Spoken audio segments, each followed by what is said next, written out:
Melanie Bingco, Patrolhan Pilipino.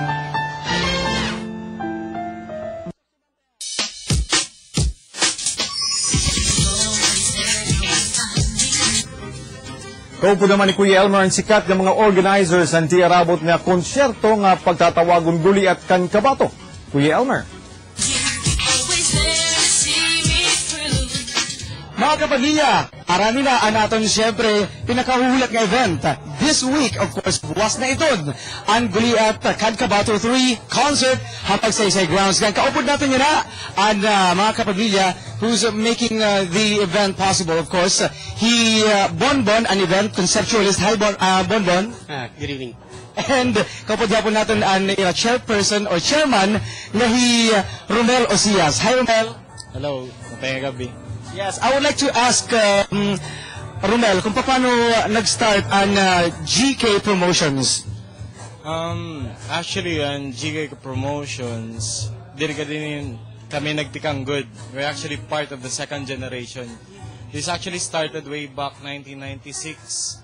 Actually, the concept of Guliat ng Kabato is all about uniting all the bands in Tacloban City to showcase the talents of the Waraynons in front of the Waraynons. Kaya, if you're already aware nga haya na nga mga days, new breed of talents yan na-evolve na din haton. And may dana nira mga compositions nga irala. And di rin nira gin-recognize din niya late Di rin nira din niya Region 8 gin-recognize, but also bugos ng Pilipinas.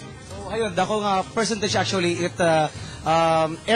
airtime han aton mga local bands sa radio. And I would like also to ask Bonbon, paring Bonbon, kaya ano kinahanglan kumadto Guliat kan Kabato concert an ato mga kapamilya? Tacloban is not only Tacloban. Leyte is a breeding grounds of talent. So, Guliat kan Kabato is here to show off those talents. Everybody tao. Guliat kan Kabato is here to let the people realize how great Waraynons are when it comes to the music scene. So, sa rin pa, usang local Woodstock, diba? And one more time, Bonbon and Romel, can you invite our mga kapamilyas out there to come over han aton Guliat kan Kabato 3 concert. It's a free concert, by the way, diba? Yeah, it's a free concert. So, March 15 at 6 p.m. Saturday. Watch for it. The reunion of great musicians. Guliat kan Kabato. Nga tanan nila magkarit, nga tanan nila mga waray-waray, nga tanan nila promoting our own culture, ginpapakita nila at kamagkarit at mga Waraynons, and we hope nga tanan mag-enjoy ito rin ang gabi.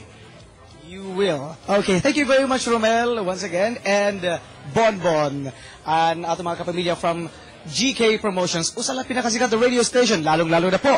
Official radio station, Guliat kan Kabato 3 concert. MOR 94.3 for live, sikat.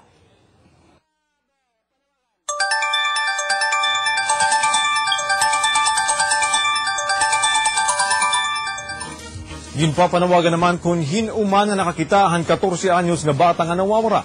Hiliza Rosas na residente han Tagiktik San Jose din Tacloban didapahan Pebrero.